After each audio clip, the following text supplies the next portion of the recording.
Hello and welcome back to the European Adventure Race Championships. This will be a small recap of the first day here at this event. Right now on the TV you can see live pictures from the TA7 where we have two teams right now. The team from Aarhus Adventure called Team Spirit AAA and the Swedish combination team called NACS Races / USWE Adventure Team. Right now, these two teams are number 5 and 6 in the race. So, the standing right now in the race, I'll try to show you here the tracking. In the lead right now, we have Team Masanga from Denmark.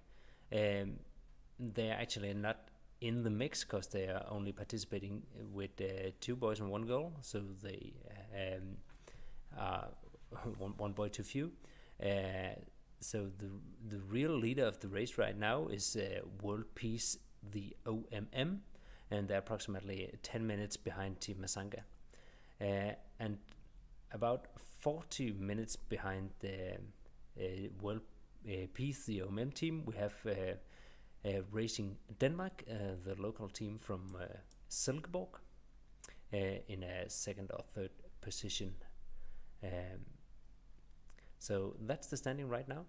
The fourth team, Salomon Adventure 2, is nearly 1 hour behind. So let's just have a look back at what happened this first day in the race. I have this video to show you from the prologue. Let's have a look.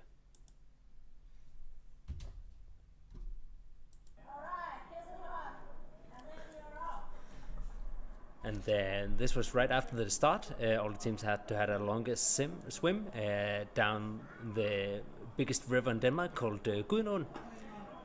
And after the swim, they arrived at a start control center where there were different tasks to do. And one of the tasks was kayaking down this stream,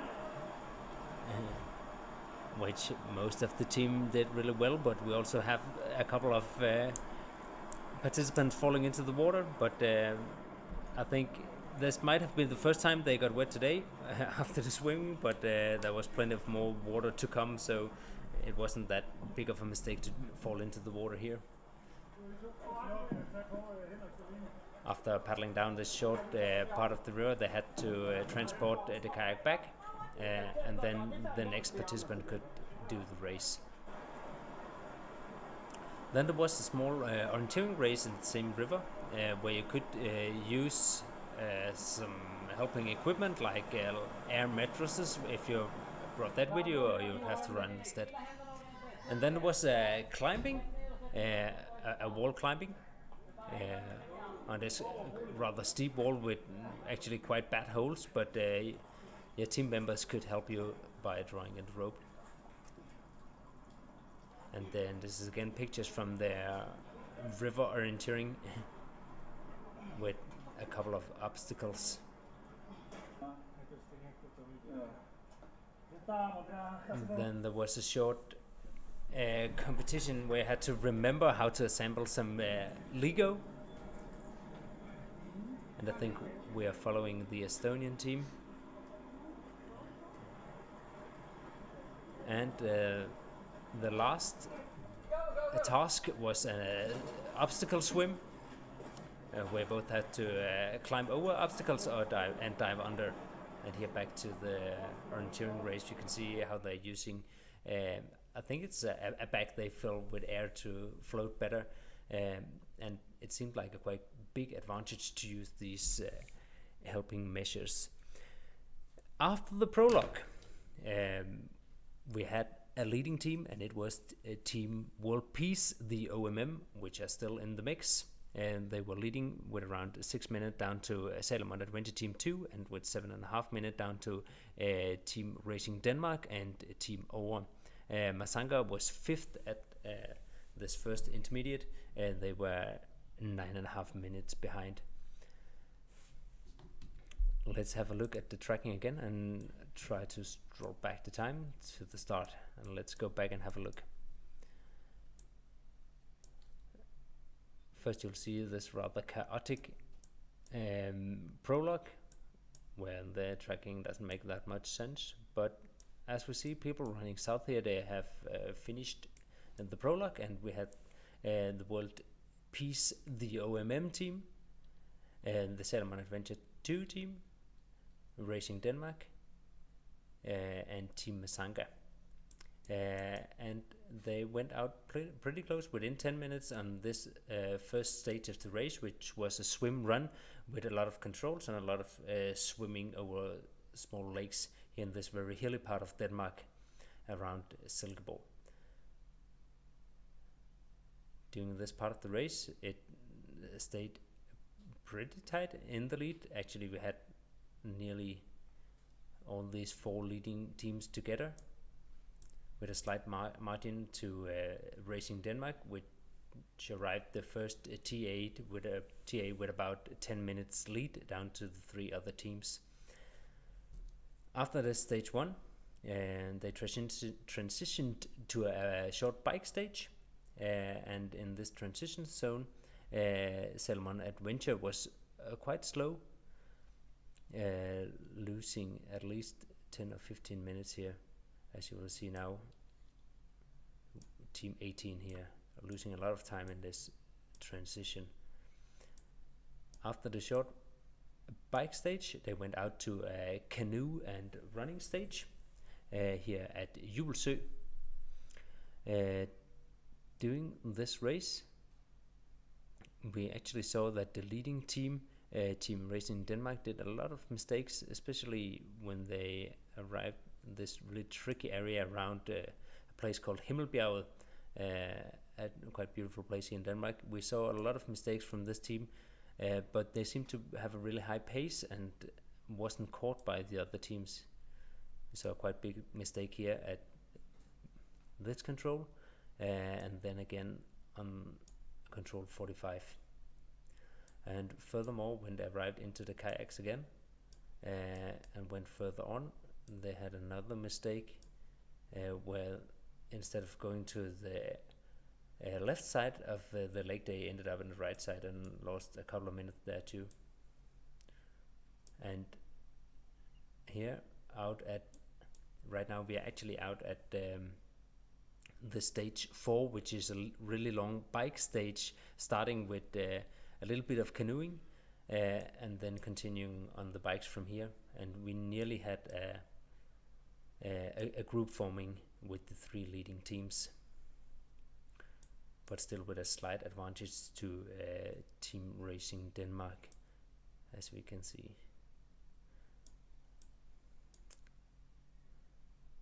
And we also had a small mistake here from the World Team OMM.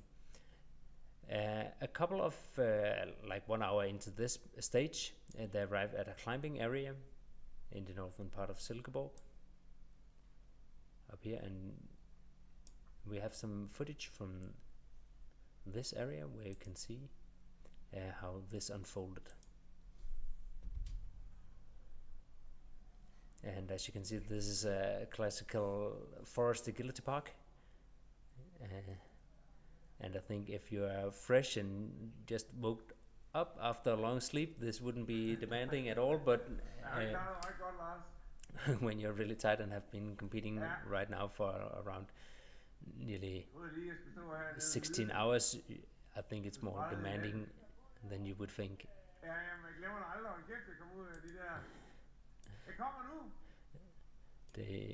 The team we're looking at here is the World Peace, the OMM, and the spirit seems high, and they are talking quite a lot. They don't seem to be in a hurry.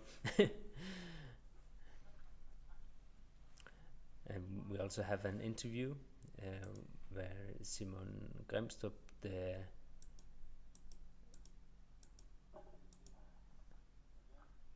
director of the race, is interviewing one of the participants from World Peace OMM.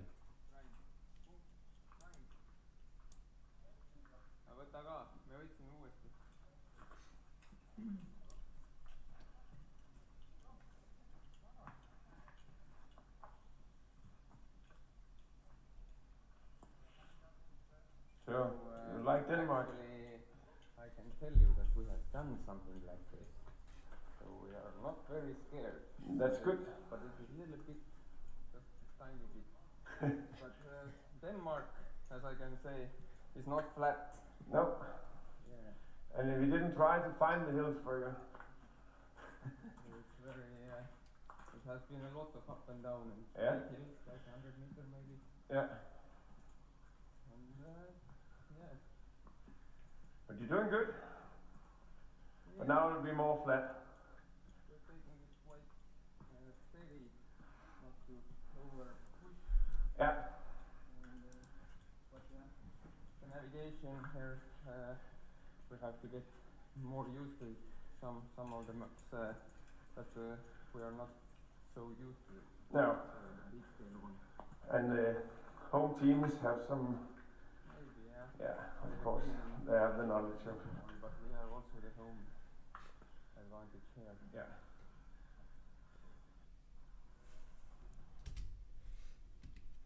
After this climbing, they continued on, and we still had some group forming here in the front with Team Masanga and Racing Denmark around approximately 10 or 15 minutes ahead of Team World Peace, the OMM. And they continued out on the bikes, going for this really, really long stage all the way up to Viborg. And none of the teams did any major mistakes in this part of the race. None of the leading teams, at least. Now ending up in around Hell Lake, out in this open area where we have some footage again, and you can see how they're faring. Actually, they seem quite strong this far into the race now, 18 and a half hours into the race. Let's have a look. Hej.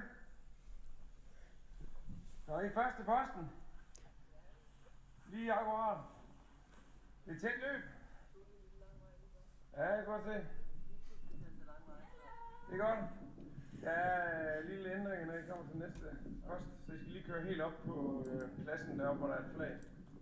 Så ikke køre direkte til Saskia, men direkte op. So this is in Danish, but we are talking to the leading team, the Team Masanga, and Simon, the race director, is just telling them that there are some small changes in the race, and a bit later I will tell you all the changes that have been made. But for the leading teams, there hasn't been any major changes this far in the race. So Masanga first on this control.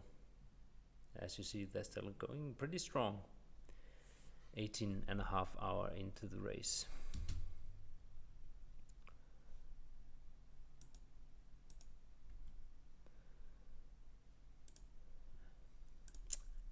In this part of the race, they transitioned from bike to a swim run.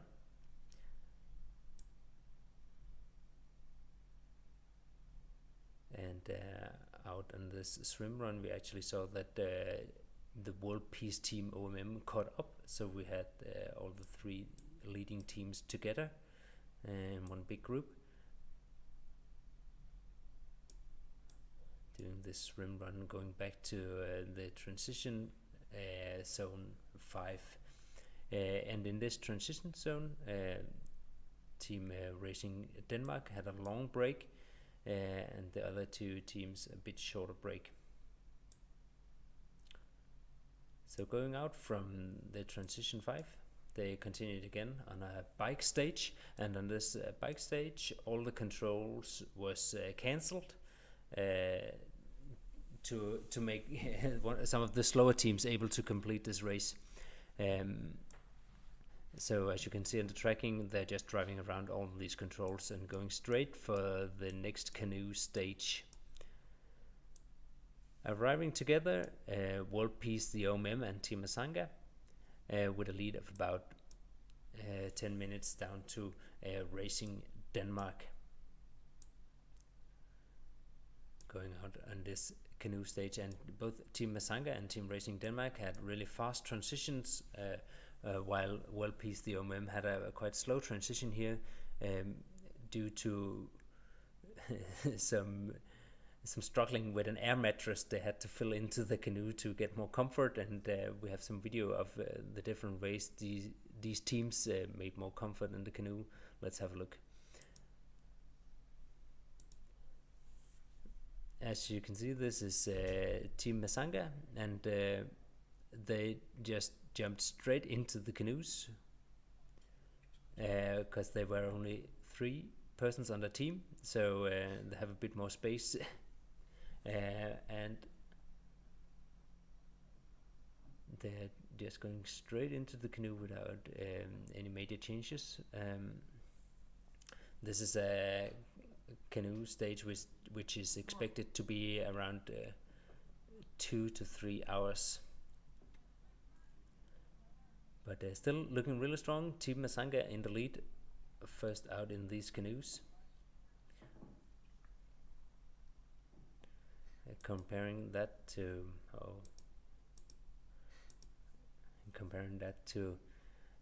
World Peace, the OMM, which has blown up an air mattress to put in the middle of the canoe. Actually, I think they used around 10 minutes in this transition zone and seemed a bit more tired than Team Masanga. And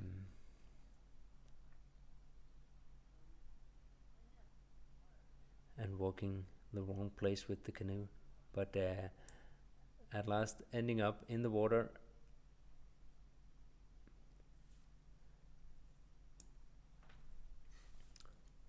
Ready for this canoe stage.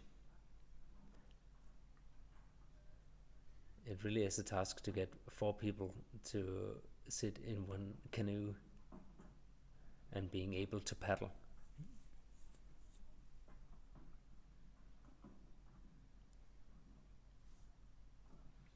But yeah, they definitely lost a lot of time in this transition and were nearly caught by the team behind it, the team Racing Denmark. And off they go, off into the river.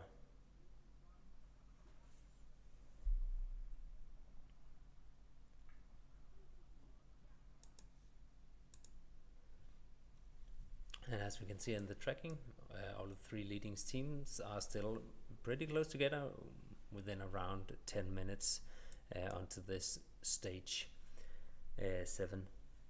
And stage 7 led them further north.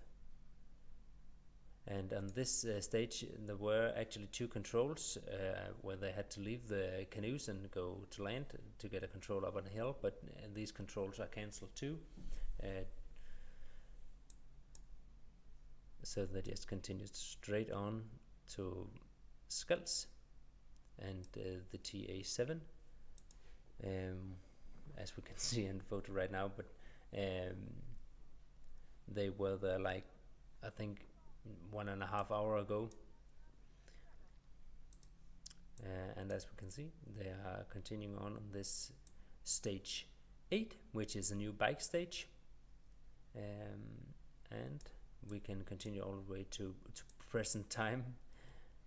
So right now in the lead still Team Masanga, closely followed by the World Peace, the OMM, and they are increasing the gap down to Racing Denmark. And right now the gap is around half an hour or 25 minutes, and around 1 hour and maybe nearly 1.5 hours actually behind we have Salomon at 22. And remembering that Team Masanga is not in the mix for the win right now, we have in the lead of the European Championship World Peace, the OMM, ahead of Racing Denmark, ahead of Salomon at 22 in 3rd position. And behind Salomon at 22 we have a big gap down to a group consisting of several teams, of which I think the leading teams right now are Team Spirit AAA and NACS Racers USWE Adventure Team, the combination team from Estonia and Sweden. So that's where we are right now. And we have a bit of service announcements to make, because we have some people that are out of the race. The first team to quit the race was Team Ore. They quit after the climbing session due to an injury on the team, so they are no longer in the race. Then we have the Dutch team Lowland, which are one man down. We expect that to be due to an injury too.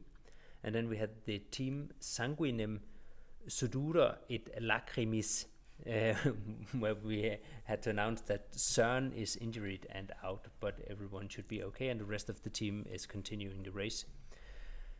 Then we have some teams that have made shortcuts. The Dutch Lowland team has made some major shortcuts and are right now waiting for the bus. And then we have the CSC Adventure team and the ARGH team, and both of these teams have shortcut the climbing session, and I think they will also miss out on the canoe, because they are still quite far behind in the race. Then we have the team VAC Ultrasport, and that's the team from Germany, and they have skipped stage 4 and stage 7.